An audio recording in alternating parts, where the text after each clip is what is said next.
All right, guys, on this episode, we have Alana McIntosh, right?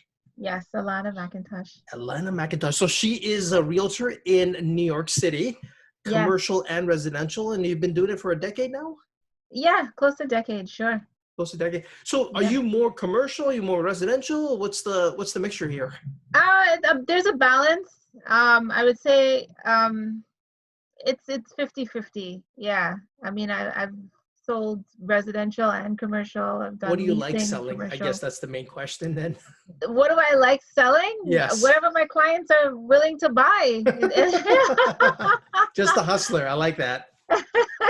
I like that. So Yeah, Alana, just give us. Sorry, go ahead. I don't like to, limit myself to one arena. Yeah. Because I have a vast knowledge in both areas. So yeah. Nice. A quick bio about you. Okay. Well, yeah, I've been in real estate for about almost 10 years. This is a second career for me. I was in business management before, and then I transitioned into real estate post the recession. So around 2010, I transitioned into real estate. And I mean, it was very interesting. So I've lived through 9/11 and I've lived through the last recession. And now I'm living through COVID-19. So it's kind of interesting to see how things turn over, especially in the New York market, and how we recover as an economy. I definitely am optimistic in the recovery of the New York City market, because it's still New York things probably won't be the same, but there's always a demand. Like there's something about this city that people just love. It's New York. At the end of the day, it's New York. It's New York. I don't think any city has what New York has as in brand and what it brings and the energy and everything else it brings. Yeah, it's the energy, it's the vibe, and I think that living through those last two pandemics or areas, we stand a chance. I would say this too shall pass. That's like my favorite phrase. We just have to stay the course, and we'll pull through. Yeah, 100%. So like I don't watch the news, but I've through Twitter feeds and everything else, I get information. How's it in New York right now? Is the numbers coming down or is it stabilizing? Well, the numbers, so in the last 2 months since we've been on lockdown, sales has pretty much been at a standstill. And then a number of sellers have pulled their listings off the market, just to see where things go. A few sellers got stuck. Mm-hmm. So the biggest thing right now is getting people to close, getting deals to close that were in contract in January.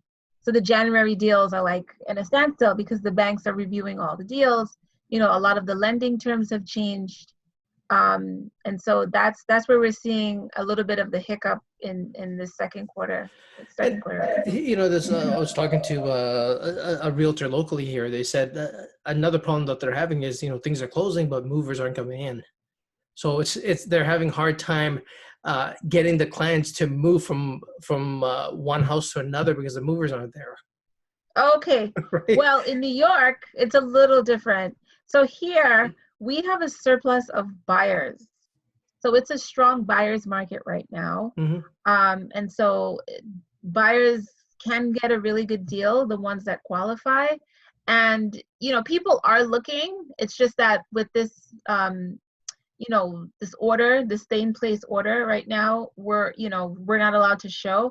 But a lot of realtors have gotten creative with virtual showings, virtual open house, virtual tours, and the 3D, like the 3D video listings. Yeah. So it's still kind of, new because, imagine buying $1 million apartment or multi-million-dollar property, and you're signing a contract based off of a video. Yeah, It's but still I thought that was happening in New York prior. Like if I look at the Vancouver market, I know there's a lot of buyers from mainland China, and they were doing the same thing. They were looking at photos and a walkthrough that the realtors were doing. Do you think this is gonna so post COVID-19? You think this is a new way of looking at places? I think it will be trending for the next year or so, but because New York is somewhat condensed, I think people really enjoy the human interaction Yes. aspect Yes. of the business. We work in the service industry, so essentially real estate is a service, and there's so many facets that go into every real estate transaction, and no two real estate transactions are ever the same. 100%. So yeah, so I don't know.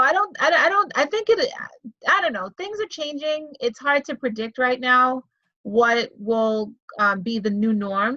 Yes. But I definitely think that once things go back to being the same, that people may want the human interaction, I get that. in terms of just, having questions and, safety and,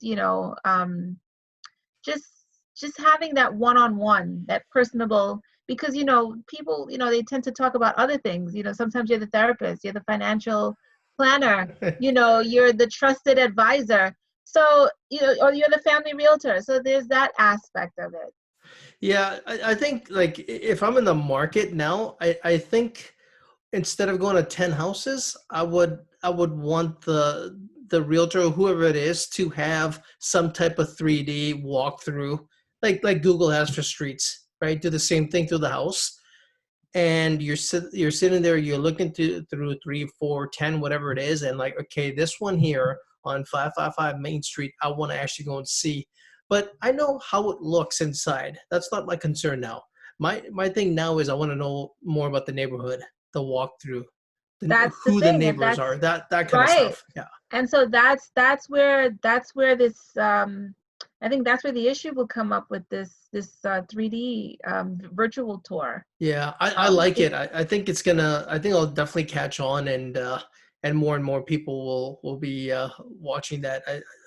yeah, I don't know about New York, but I know locally, like the amount of foot traffic going through open houses has come down yeah. because of better cameras, because of digital tours and things like that. Same thing there? No, No? no. People here, in New York, we're more unit driven, not necessarily in the city. We're Hmm. more unit driven. There's in terms of in as opposed to selling houses. Hmm. So there's a huge demand for people that want to live in a full service building with condo amenities, doorman, concierge, pool, gym, all these like full service amenities buildings. Hmm. And so when you have units, it it can work, but there's still, there's people that want that human interaction. They just want Face-to-face to know that interaction. someone's there. Yeah. Now, in terms of townhouses and brownstones, um, then it becomes a neighborhood kind of thing, like, okay, do I want to live in this neighborhood? From what I've read, it's great, but then, it's the block for me. If I walk 2 blocks away, is it a totally different area, even though it's the same neighborhood? The proximity to the subway, the proximity to transportation, parking, how is that? I think these are some of the factors that go into um, a, a buyer the buyer's mindset in purchasing. But so that's where I think the conflict comes up with the virtual tours. I think No, that's I where it get comes that. up. For Yeah, the neighborhood and everything else. Yeah. yeah. When you're saying brownstone, I automatically went to like the Cosby Show. Oh, right, Yeah, yeah. I love the looks of those. It's just gorgeous. It's Yes. absolutely gorgeous. And some of the streets are really picturesque. So they're tree-lined streets, and you see these gorgeous brownstones, and the facade is just like very scenic, and it's just great. So But are those one houses, or do they like separate that into different units, well, the in some brownstones? cases, what we've been seeing as a trend um, are developers buying one structure and then dividing each floor into condos. So that's been a trend in Brooklyn. Hmm. But we still have resale on the actual structure, whether it be a single family or two family or a three family, multifamily, dwelling. How big are those usually? Say like the 4-story ones. The 4-story ones can range anywhere from like 20 feet by like 50, Okay. 52 So like a feet 1,000 square feet per per floor. floor on Okay. average. Yeah, I would say. Yeah.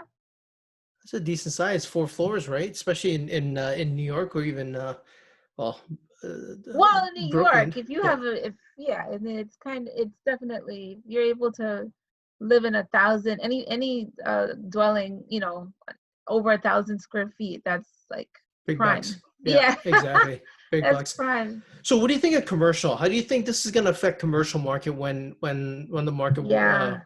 So when people get back to commercial, work? yeah, commercial and small businesses are being impacted the most by COVID. We've definitely seen a decrease in like options, like coffee shops are pretty much non-existent. Restaurants are, far and few that are open. And if they are open, it's for takeout only. And their hours are from like 6 to 8 on weekdays. And weekends it's like from 4 to 8. And so that, impacts their sales for the ones that are able to open up and do takeout. um yeah, How about we're real gonna see a estate? lot of It's huge vacancy. We're gonna exactly. see So like these are the things that cross my mind. If I was a retailer, or owned a restaurant or whatever it is, now I know some of my competitors are going out of business, and my location isn't the greatest. It and I know real estate pricing and everything else is going to come down. Does it make sense for me to give up my lease and move to a better location for cheaper? You think well that market will come? well so one thing you should keep in mind is who your clientele. If you have already built depending on how many years you've been in business at that location, you kind of want to take into consideration, okay, are you gonna, is it worth moving to another location? What about the existing clientele that has Hmm. supported your business? Well, I'm just talking um around the corner, because oh, if I'm it's just around the looking at corner, downtown. okay, Yeah, just around the right. corner. Well, in some cases, what we've been seeing um, are, if you're in place already, a lease is being renegotiated with their landlord in terms of Yes. lease terms. So, so we've been seeing that. Yeah, I mean, if a landlord is willing to accept your business, some landlords are not. They'd rather just have a vacancy. They're not open to renting out their spaces That's only right for the now. sake. Yeah. Yeah. So that's like the flip end. Unless you have like favorable terms and a huge financial backing, some landlords are like, no. So what um advice are you giving to clients right now that are calling, well, my clients that are calling right now are buyers. or I buyers? Yeah. definitely would say my listing business has decreased, and my buyer's agent side of the business has increased, which is great. Okay. It's nice to have that option, but having accessibility to other agents listings right now, it's non-existent because of the stay-at-home order that's in place. So as agents right now, until the ban is lifted, we're not allowed to show. We can Hmm. only do virtual. Everything is all Yeah. virtual. But because it's so, with the buyers, because it's so personal, these are their homes, they're not investment properties. This is where they're gonna live. They'd rather like hold out, even though they're interested, they're looking at properties, and but they'd rather like hold out until they can actually get access to visit and tour homes. Are they So that's holding out more to get access, or are they holding out more to get a cheaper price? It's more a pricing holdout, or both? That's a very good question. I'm happy you brought that up. So in New York, there hasn't been that much of an impact on pricing on homes. Um, well, especially in the city, in Brooklyn, Yeah, rather, in yeah. Brooklyn. In the city, yes, they've been impacted more because there's more inventory in Brooklyn and Queens and like the outer boroughs.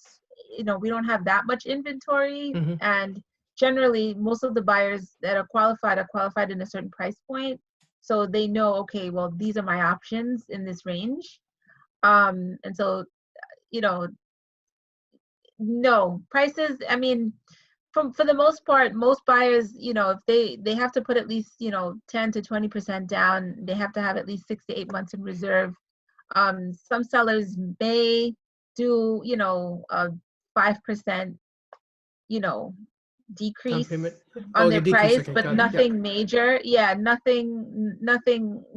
Like you're not going to see anything from like 800,000 decrease to 400,000 like Yeah, that. I can't see that We're market not. anywhere. Yeah, Yeah. that's not.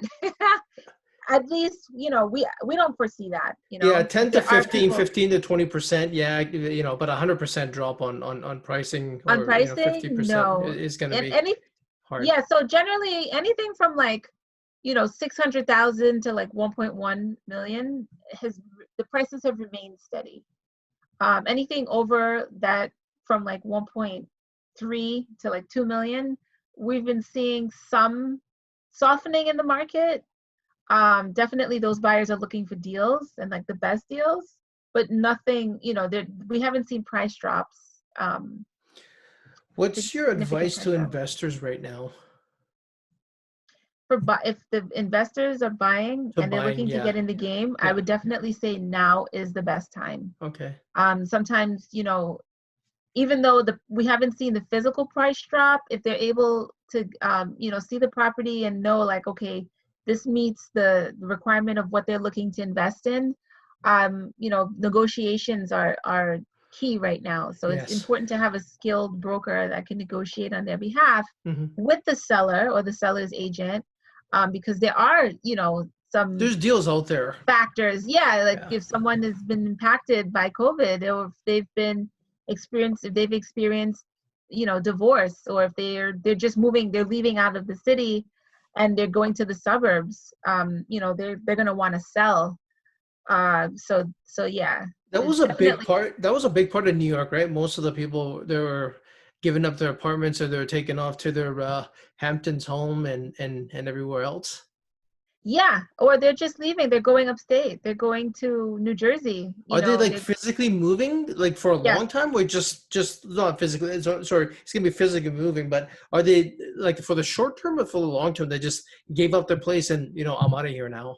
Yeah, yes, we've been seeing that. A Wow. lot of people have left the city altogether, and they're considering the suburbs. So the suburbs is now trending. We're in the right phase, but it's trending in terms of buyers Out there. leaving. Yeah. Hmm.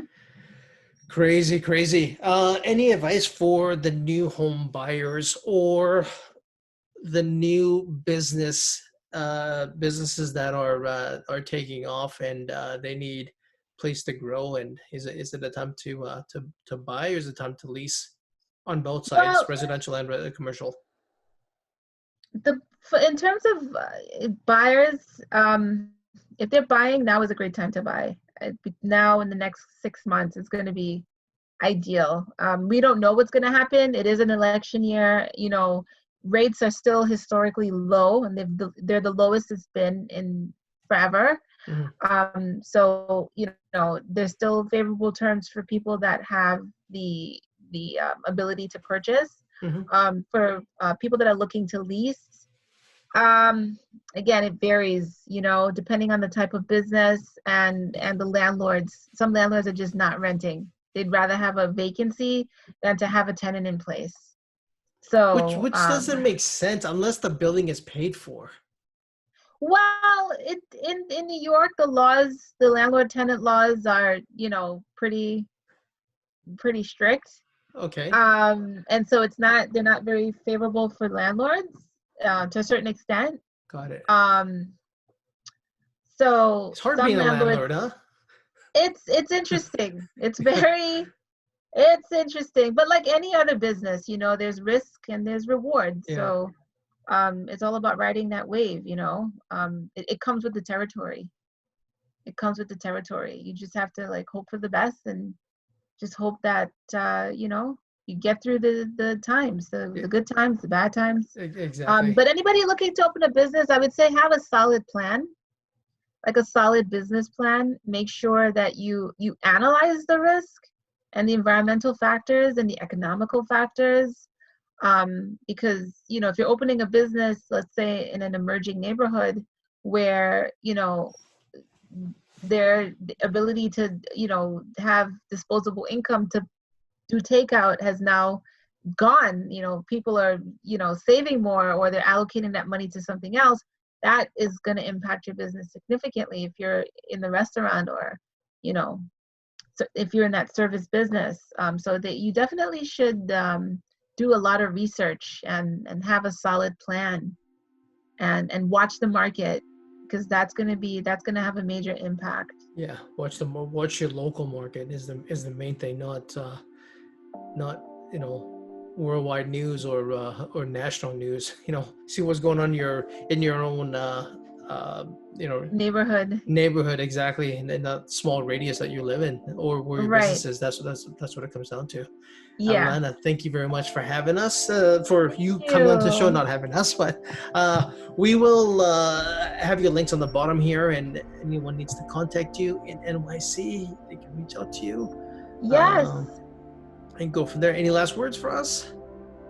I just, I hope that everyone is keeping safe, and yeah, that's pretty much it. Awesome. Thanks, Alana. I appreciate it. Bye.